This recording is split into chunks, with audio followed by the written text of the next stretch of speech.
सबसे पहले हम अपने सहयोगी सूरज के पास चलते हैं और ये जो राज्यों की राज्यवार जो स्थिति है, बिहार में अभी चुनाव हुए हैं, कांग्रेस के बड़े नेताओं के बीच से जो बयान आए हैं वो कांग्रेस के अंदर जो कुछ पक रहा है आ, उस सब को भी कहीं ना कहीं उसकी ओर भी इशारा करते हैं।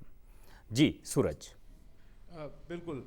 बिहार विधानसभा चुनाव के नतीजे जो आए हैं रामवीर जी, उसके बाद सभी दल अपने अपने हिसाब से उसकी रणनीतिक और आगे की योजनाओं पे काम कर रहे हैं। जहां भारतीय जनता पार्टी अपने आगे के राज्यों के बारे में प्लान कर रही है, जैसे अगले साल की शुरुआत में ही बंगाल और तमिलनाडु में चुनाव है, तो वो उसको लेकर रणनीतियाँ बना रही है। जैसे बंगाल में भारतीय जनता पार्टी ने पश्चिम बंगाल को 5 हिस्सों में बांट कर अपने बड़े बड़े नेताओं को लगाया है और अमित शाह और जेपी नड्डा की रैलियां हर महीने लगभग रहेगी।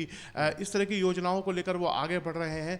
तो कांग्रेस पार्टी जो है वो एक अलग ही दुविधा में फंस गई है। कांग्रेस में एक खेमा जो है वो अभी भी आत्मचिंतन को तैयार नहीं है। वहीं पर कुछ वरिष्ठ नेता जो कि पूर्व में केंद्रीय मंत्री रहे, प्रभावित चेहरे रहे, कपिल सिब्बल और पी चिदम्बरम, उन्होंने कहा कि अब एक ऐसा समय आ गया है, कांग्रेस को चिंतन करना चाहिए, क्योंकि कांग्रेस 70 सीटों पर लड़ी, 19 ही जीत पाई और कहीं ना कहीं नतीजे अगर हम देखें बिहार के, तो परिणाम के बीच में जो एक गैप आया महागठबंधन और राष्ट्रीय जनतांत्रिक गठबंधन के बीच में, वो कांग्रेस का ही प्रदर्शन था। तो ऐसे लेकर चिंतन की बात हो रही है। लेकिन हमने देखा था एक दूसरा खेमा जो कांग्रेस का है, या कहें जो गांधी परिवार के वफादार बनने की कोशिश कर रहे हैं, उन्होंने इनकी आलोचनाएं करनी शुरू कर दी। कुछ ने कहा कि ओपन फोरम में ये बातें नहीं कहनी चाहिए, कुछ लोगों ने उनकी आलोचनाएं की।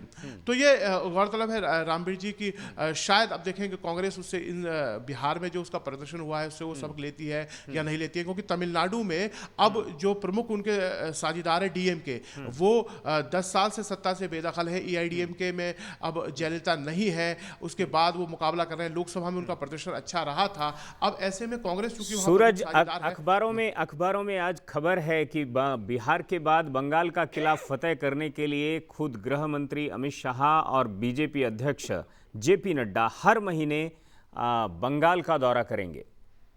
बिल्कुल रामवीर जी, बिहार में भारतीय जनता पार्टी छोटे भाई की भूमिका में थी, वहां वो बड़े भाई की भूमिका में आ गई है। तो अब बंगाल जो कि पड़ोसी राज्य है बिहार का, और अगर हम विधानसभा के लिहाज से, लोकसभा के लिहाज से देखें तो काफी महत्वपूर्ण राज्य है। और वहां से एक बात और समझिए कि रामवीर जी, अगर वहां विधानसभा फतेह हो जाता है तो राज्यसभा के अंदर बहुमत का आंकड़ा भारतीय जनता पार्टी प्राप्त कर सकती है, जिसके वो काफी नजदीक पहुंच चुकी है। बंगाल को लेकर रणनीति तैयार हो चुकी है।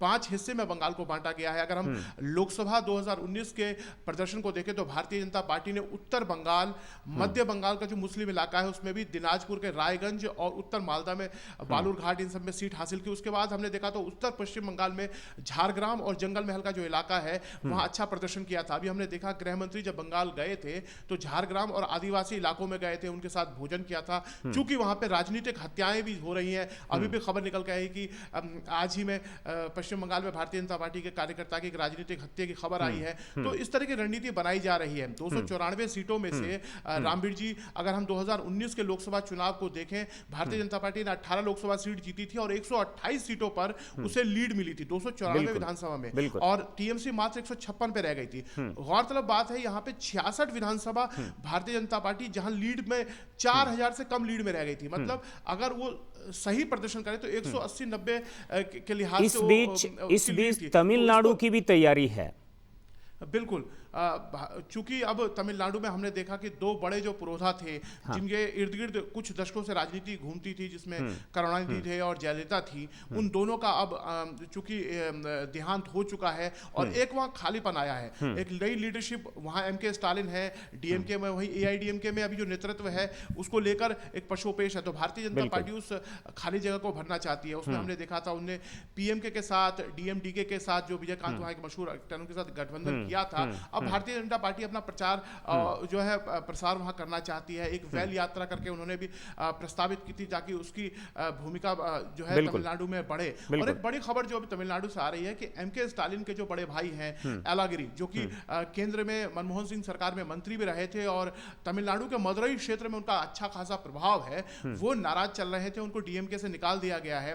अब उनके कयास लगाए जा रहे हैं कि वो एक नई पार्टी बना सकते हैं, या फिर भारतीय जनता पार्टी में जा सकते हैं, या फिर गठबंधन कर सकते हैं। हैं। बिल्कुल। भारतीय जनता पार्टी वहां पे कुछ क्षेत्रीय चेहरे जो कि जिनका प्रभाव वहां के ग्रामीण इलाकों में है, उनके क्षेत्रीय इलाकों में है, उनको जोड़ना चाहती है ताकि सीटों की संख्या को बढ़ाया जाए और कर्णानिधि और जयललिता के जाने के बाद तमिलनाडु में जो एक रिक्त स्थान आया है उसे राष्ट्रीय पार्टी बिल्कुल भर सके। बिल्कुल, बहुत बहुत शुक्रिया आपका सूरज। आपने बिहार, बंगाल और बंगाल से लेकर तमिलनाडु तक की जो सियासत है और जो वहाँ पर लोकतांत्रिक प्रक्रियाएं आगे बढ़ेंगी, उनमें किस तरह से क्या पार्टी क्या अपना रणनीति बना रही है, उसको लेकर अपना नज़रिया रखा है, इसके लिए।